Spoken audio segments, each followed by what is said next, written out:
Welcome to the Slop Temple. We pray this video helps. You begin by enabling the function layer in firmware.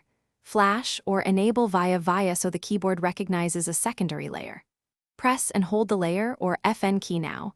This tells the board to remap keys temporarily. Once done, test a single F key mapping. Hold FN and press a target key to confirm a response.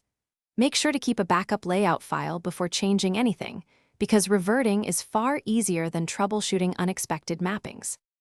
Now you map the actual F keys, open VIA or QMK configurator and select the function layer you enabled. Click each virtual F1 through F12 and assign them to the physical keys you'll use. Choose combos if you want shifted or control variants. Once finished, write the layout to the keyboard. VIA writes instantly. QMK requires compiling and flashing.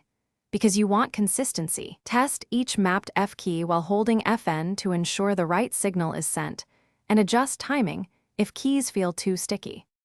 Finish by thoroughly testing. In a browser, IDE, and media player, press FN plus each mapped key to confirm behavior. If a key triggers the wrong action, return to the configurator and tweak the assignment or modifier. Make sure debounce and layer tap delays are set reasonably to avoid accidental triggers. Adjust in firmware settings if necessary. If things go wrong, immediately reload your backup layout and reflash minimal changes one by one, which makes isolating the problem fast and predictable. Thanks for watching. Consider subscribing if we helped you.